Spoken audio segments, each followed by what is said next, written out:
টাঙ্গাইল পৌরসভার প্রাথমিক স্বাস্থ্য খাতের ঔষধ ক্রয়ের বিষয়ে বিভিন্ন অনিয়ম এবং ঔষধের দাম যেটা বাজার মূল্য থেকে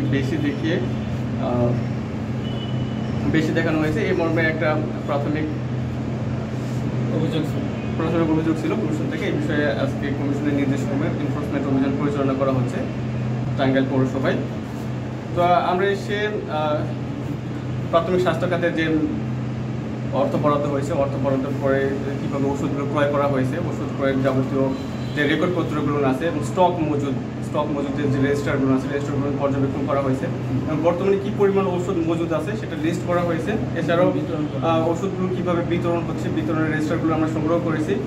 এবং প্রাথমিকভাবে যেটা মনে হয়েছে যে কিছু অনিয়ম আছে, অনিয়ম করতে হয়তো যে সঠিকভাবে যে রেজিস্টারগুলো মেনটেন করা দরকার ছিল বা সঠিকভাবে যে আমাদের পিপিআর অনুসারে যে ক্রয়ের যে বিধিমালাগুলো আছে এগুলো আরও হয়তো সঠিকভাবে বা আরও সুন্দরভাবে সেটা করা দরকার, মানে প্রতিপালন করা দরকার ছিল। সে বিষয়ে কিছু অনিয়ম আমাদের সামনে পর্যবেক্ষণ হয়েছে টিমের কাছে।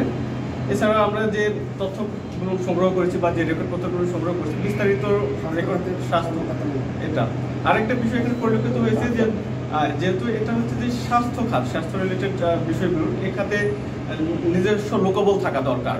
যেমন এখানে চিকিৎসক থাকা দরকার, ফার্মাসিস্ট থাকা দরকার বা নার্স থাকা দরকার, এরকম যে স্টাফ প্যাটার্নটা থাকা দরকার। আসলে বাস্তবে স্টাফ প্যাটার্ন এরকম আমরা পাই নাই। হ্যাঁ, এই বিষয়ে যেটা হচ্ছে যে এখানে দেখা হচ্ছে যে অফিস আদেশ করে ইঞ্জিনিয়ারিং ডিপার্টমেন্ট থেকে এখানে কাউকে দিয়ে সে কাজগুলো করানো হচ্ছে। তো এই কাজটা যদি মেডিকেল একজন যদি করতো, হ্যাঁ, বা মেডিকেল অফিসার করতো অথবা কোনো ফার্মাসিস্ট করতো অথবা ওই রকম সমমর্যাদা সম্পূর্ণ কেউ করলে হয়তো আরও নিখুঁতভাবে হতো এবং স্বাস্থ্যসেবা আরও উন্নত হতো।